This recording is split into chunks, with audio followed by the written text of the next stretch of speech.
हरे कृष्णा। आज बात करेंगे स्टेबल इंटेलिजेंस के बारे में। ये स्टेबल इंटेलिजेंस क्या होती है?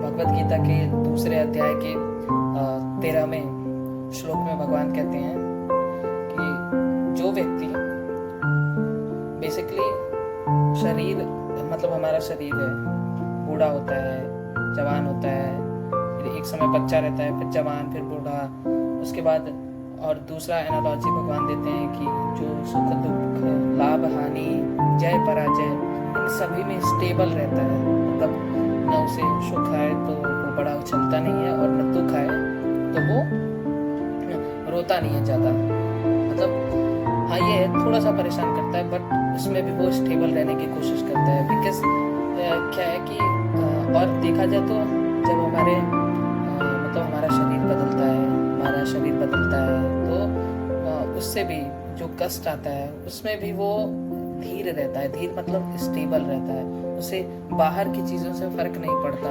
मतलब उसके शरीर से जो कुछ भी हो रहा है, उसके शरीर में जो कुछ भी हो रहा है जिससे कि वो परेशान हो रहा है, उससे वो प्रभावित नहीं होता, उसको क्योर करने की कोशिश करता है। तो बेसिकली स्टेबल इंटेलिजेंस पाई कैसे जाती है? ये बेसिकली बात है प्रैक्टिस की। जब हम प्रैक्टिस करते हैं तो ये मिल पाती है। और अगर देखा जाए तो भगवत गीता ये नहीं है कि हम पढ़ लिए तो उसके बाद हम हर चीज़ फॉलो करने लगेंगे, ऐसा नहीं है।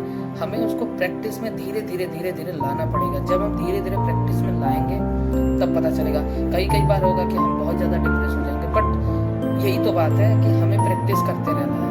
एक समय ऐसा आएगा जब हम स्टेबल हो जाएंगे।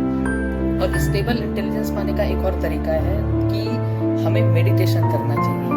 मेडिटेशन करेंगे और शास्त्रों को पढ़ेंगे, स्क्रिप्चर्स को पढ़ेंगे, तो हम देखेंगे कि हम स्टेबल इंटेलिजेंस के पद पे हम पद का मतलब स्टेज पे हम जा पहुंचे हैं। क्योंकि अगर मेडिटेशन की बात करें तो मेडिटेशन में सबसे अच्छा मेडिटेशन है हरे कृष्ण महामंत्र। आप जब कर सकते हैं हरे कृष्ण कृष्ण कृष्ण हरे हरे, हरे राम राम राम हरे हरे।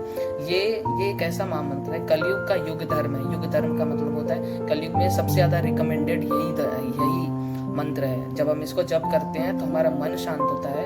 और अगर आप लोग बिलीव करते होंगे कर्मा में, तो हमारे जो पास्ट गलत कर्मा है वो भी धीरे धीरे खत्म होने लगते हैं। ये भी है। और स्टेबल इंटेलिजेंस का अगर एग्जांपल देखें, स्टीव जॉब्स बड़े अच्छे एग्जांपल हैं, बिल गेट्स बड़े अच्छे एग्जांपल हैं, और इलॉन मस्क अच्छे एक एग्जांपल होंगे, और बहुत सारे लोग हैं जो एक अच्छा एग्जांपल बन सकते हैं। क्योंकि स्टीव जॉब्स को खुद की कंपनी से निकाला गया था।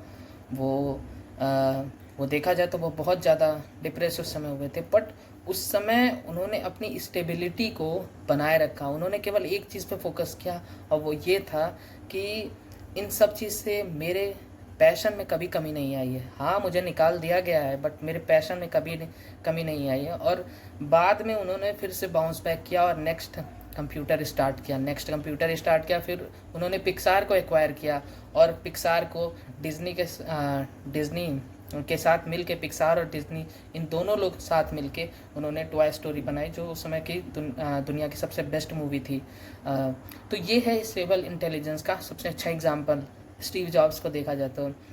और बिल गेट्स की बात करें तो उस समय जब माइक्रोसॉफ्ट अपने चरम पे थी, उस समय इनके ऊपर बहुत ज़्यादा मोनोपोली का वो लग रहा था कि इसने चोरी किया है सॉफ्टवेयर, ये है वो है, और इनके ऊपर बहुत सारे एलिगेशन लगे, इनको फ़ाइन भी भरना पड़ा। बट वो बंदा एक स्टेबल इंटेलिजेंस बना के रखा।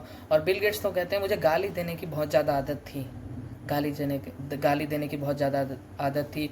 एफ दिस एफ दैट, मतलब ये सब वो बोलते थे। उन्होंने खुद बोला है कि मुझे गाली देने की बहुत ज़्यादा आदत थी, बट मैंने इसको समय के साथ कंट्रोल किया है। मैंने अपने आप के ऊपर बहुत ज़्यादा काम किया है। और बिल गेट्स बोलते हैं कि मैं एक थिंक वीक भी रखता हूँ, जिस वीक में केवल मैं पढ़ता हूँ और कुछ नहीं करता।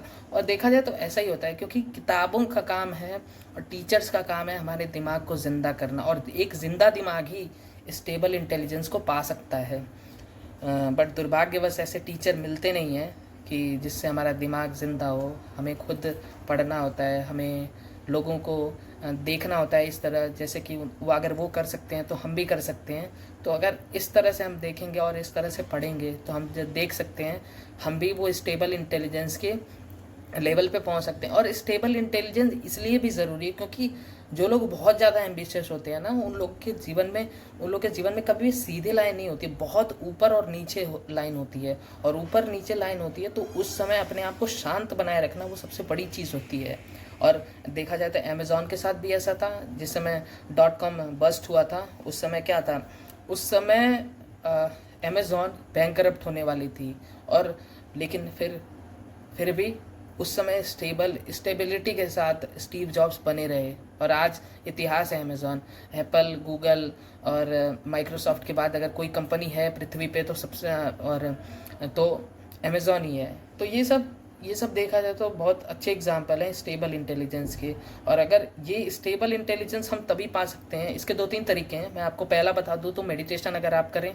दूसरा है कि आपको स्क्रिप्चर्स पढ़ना चाहिए, स्क्रिप्चर्स भगवद गीता और भागवतम पढ़ना चाहिए। और तीसरी चीज़ है आप मतलब सक्सेसफुल लोगों की बुक्स भी पढ़ सकते हैं। और चौथी चीज़ है ऐसी वीडियोस देखिए जो आपके लाइफ में वैल्यू ऐड कर रहे हैं, जो आपको सोचना सिखाए। अगर ये कर सकता है तो मैं भी कर सकता।